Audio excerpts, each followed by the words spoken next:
Hi, this is Peter Criss, and you're on Backstage Access, where the real show begins.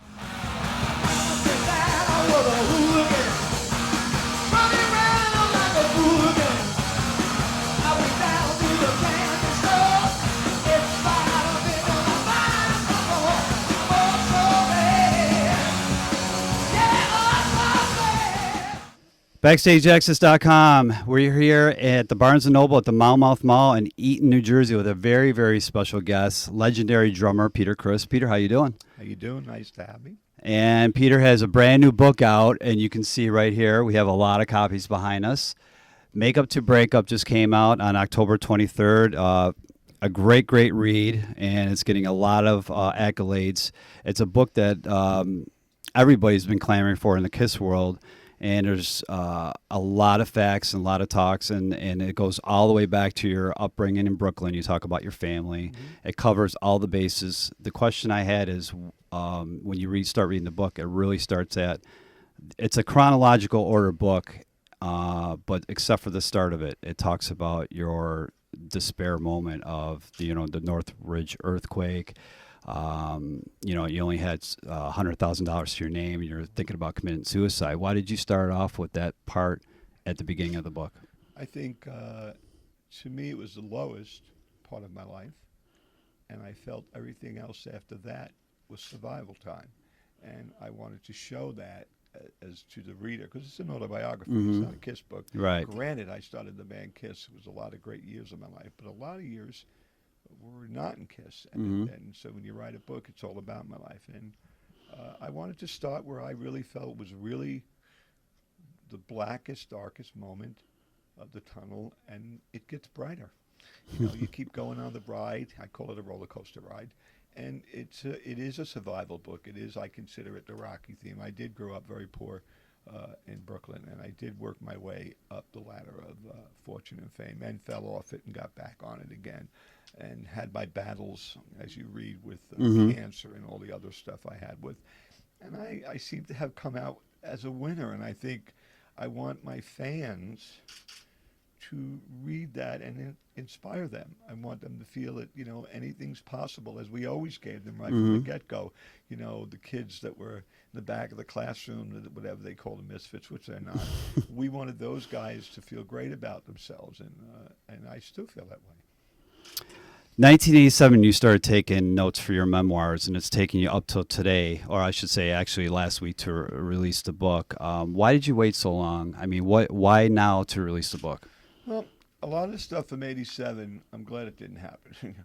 At the time I moved out to California with my second wife, I started thinking it'd be great to finally write that book I've been putting off. But a lot's happened through the years. All of a sudden time went flying by. I put it on the burner. One thing led into another. Before we know it, we're in the 90s, which was pretty close. And my mother passed in 91. It was devastating to me.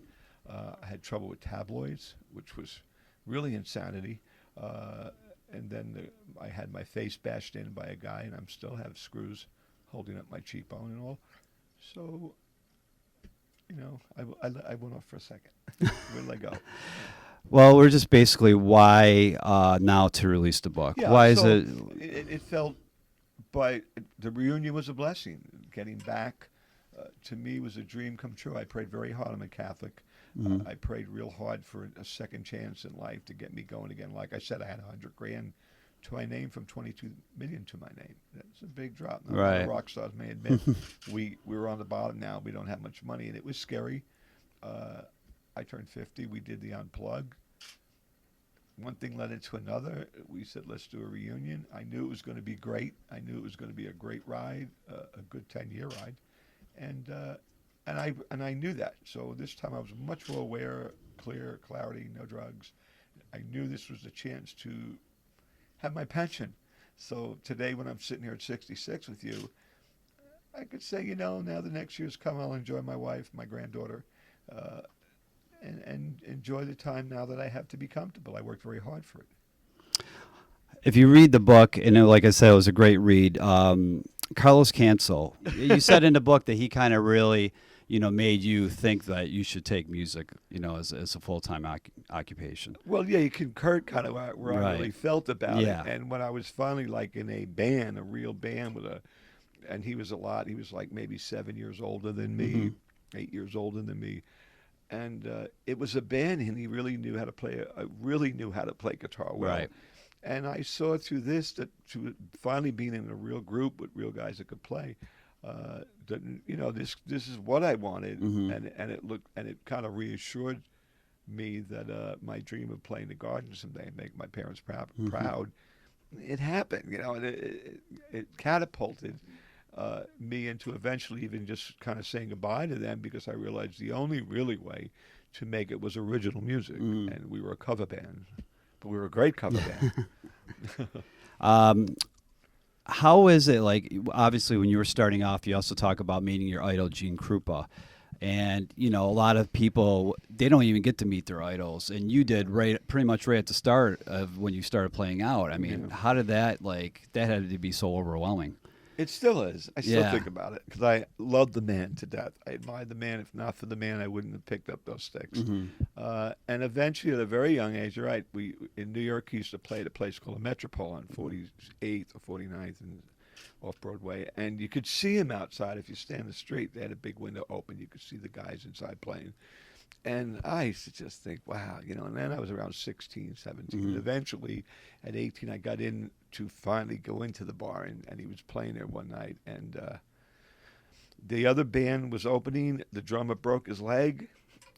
He knew me. He asked, did I want to fill in for the summer? I said, are you kidding me? Right, He right. really playing in the same club as Right, Gene Krupa for the right. whole summer. Oh, my God. For $165? Yeah. That's like the most money I've ever heard in my whole life. Right.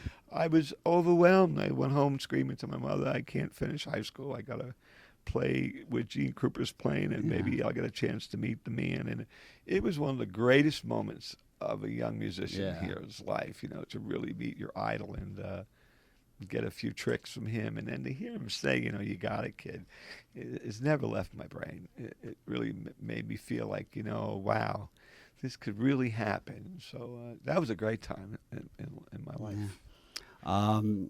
Your first record deal with Kiss, I was a little story about how you signed the contract with a pen you found in a gutter.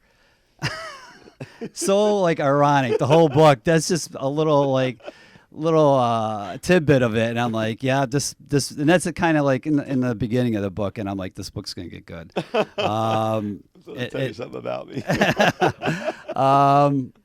And you said you framed the pen, and just obviously the roller coaster was just about to begin. Actually, Bill framed it. Oh, Bill framed it. Okay. And he had it on his desk in this forever in this cool thing where you slide it in. It's a plastic thing. I don't believe he did. He was so sentimental. I loved him to death. That's why I talk a lot about him, of what a great entity he was for Kiss, and Sean Delaney, rest his soul. Yeah. These two guys were a huge probing for us. And yeah, when I was going to this meeting, I thought it was another bunk, another crazy guy who's going to say we're going to be famous. I was older than them, so I've been offered many times stardom through some guy who felt he was going to make us famous. So I didn't carry a pen. I didn't have anything. And I saw this pen. And I picked it up in my pocket. And sure enough, it was the pen I signed the autograph with. And Bill said, "Can I keep it?" And I said, "Sure." And he made a memento of it. It was very cool, actually. Reading Gene and Ace's books, being a Kiss fan like me, obviously you read as much as you can and learn about as much as you can for all the guys who have ever been in Kiss. Sean Delaney and Bill Coyne had a huge, obviously, a part of shaping what Kiss is then and now. But they really weren't talked about as much or given as much praise as you did in your book. Which I think is wonderful and terrific, and I just want to know why, or was that just something that you knew you had to do, or is it just something that came natural and said, these two guys I need to talk about and mention in the book? I knew I had to, Yeah. because it was the truth. And, I know that I've read their books too, and I don't know what their problem was, but I definitely knew that Bill, we were living off this man's credit card. Right. This guy was golden for me. He helped us on every turn, every corner. And I didn't see that. And I didn't see with Sean, who wrote for me I Can't Stop the Rain and some other great stuff. It was our first road manager. Right. We got to really torture this guy left and right. He was such a sport about it, but these two guys are the major inputs for the choreography, for the lighting, for the understanding of the movements. And I felt they're gone now, and they should get what they deserve, and they should get their fair spotlight. And so I wrote about it because this is what I saw. This is what I felt that happened in the band. You had a really close relationship with a lot of your family, but especially your mom. And another funny part of the book, I was like, I don't know how many people will be open about their sexual escapades with their mother. And you were. That shows what type of relationship you had with your mother. She was cool. My mother was so cool. I mean, at the immediate age that could hang out in Greenwich Village, I was there. Because in the 60s and 70s, you're a kid. But at that point, you got it. You had Dylan. You had all the greatest bands coming in and out of there. At one point, when finally we got the Invasion, I mean, I saw the Doors. I saw the real Hendrix, the real Doors. I seen all these really great acts. And my mother, I would hang now and then with a cast of colorful characters I might pick up in the village, and whether they be gay or lesbians or crazy people or colorful people, they fell in love with her. They would sit at the table next and they'd be telling her their life story. They don't know what's wrong with it, and they wouldn't want to leave the house. They would be like, "Man, your mother's so cool. Can we hang out here?" And my mom she was. We learned from a very early age in our home not to lie, to be open. She always would say, "I'll sit down and tell me about it. I won't hit you. I won't beat you up. We'll talk about it." And I felt in every road I could talk about things with my mother, and I did. And I think that really helped me a lot because she knew I was very artistic. She knew I loved music to death. She had a great voice. Okay. And a few times I might have stepped over the line with her. And I'm lucky she didn't break a broom over my head like my grandmother did. But she was very cool, a very big part of my life, my mom. You had another person that you had a close relationship, a friend-wise, John Belushi, and obviously he's been gone for 30 years. And you actually gave him one of your awards, your circus awards, right? For Drummer of the Year awards. Yep. And fast forward into a little bit of the Kiss stuff. If you read the book, I don't want to give too much away, but you didn't have so great moments, getting back. Even though the reunion was great for a lot of fans, for you it was a little bit difficult because you had to come back as not as a fourth member, so to speak, more as a working member of the band. Yeah. And that was pretty difficult for you. Well, yeah, to have invented, I like that word, put something together, blood, sweat, and tears, and then one day be told, if you don't do what I want, there's the door. It's really blows your mind because it's like you started this, let's say, big GM, and now you are CEO, and now you're washing floors, kind of feeling like a second-hand citizen. Yeah, it was tough for me being who I am and used to doing things my way, and always had the door kind of open in my artistic way of drumming, never being kind of told what to do, and now sort of walking the line. It was tough because I just finished my divorce, and my face was still going through major changes from surgery. I still had a huge IRS problem, and then I had to deal with this this other stuff, and it as I write about it, it just got really uncomfortable, and it wasn't fun anymore. Kind of. And you can read about the book. I'm not going to get into the specifics about money and all that and how that happened, but pick up the book. It's a great read. We're going to fast forward a little bit to something that you just beat, which is cancer, and your lovely wife, in fact, also unfortunately had to deal with cancer as well. And both of you guys had to actually deal with that and battle that together. Tell us, how you guys got through that. With God. Again, I'm a heavy Catholic, never changed my religion, even though in my book you'll read I should, or why didn't I? But I'm like a child. I just have this undying faith in Jesus, and so does she. And we both did a lot of praying. I was a little cold because I was scared for Gigi. She was only 40.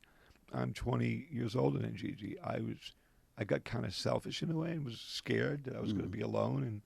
she takes such good care of me. Really, she's a great wife, and then I got it. Now the two of us got it, and I'm going, Jesus, why? And so it was pretty heavy, but I really believe that God gave us a miracle, and He saved our lives. I mean, two people married, both having cancer at the same time, the same battle, and we both won. Mm-hmm. Man, that's a story in itself. And there ain't a day goes by I look at life much differently, and she tells me that, to live each day as it's your last, because it really is. Trust me, man. Yeah. I'm 5 years cancer-free, and Mm-hmm. so is she. And you really change your outlook when you really see that it is that fast, that you can be in a snuff gone. And then you say, what did I leave behind? What did I do? So. In wrapping up here, we want to just say thank you, Peter, for obviously taking the time to talk to us. And do you want to tell your fans out there what you got coming up? Anything after the book? I'm actually working on a children's book. Okay. It's been a thing of mine again for a while, and my wife's excited with my crazy brain. I'm very childlike. Trust me. I'm still on the couch watching Hopalong Cassidy and stuff. Okay. So, and I've been kind of working on a comedy for the longest time, screenplay, and I still have 13 brand new songs down in my studio that I need to Once you get out, yeah. We want to hear them. And I want you to hear them, because I think put a you'll little dig pressure them. on you. They're really, the fans were like, the last album was a ballad. This is a heavy one. Okay. So I want to do it right. I want to go, and I had to take a break from the cancer and all the other aggravation we were doing. So I want to get back to it and get it out there. Yeah. Peter Criss, legendary drummer, pick up the book. Like I said, it's right behind us. In fact, I'm going to show it to you. Make Up to Break Up, Scribner.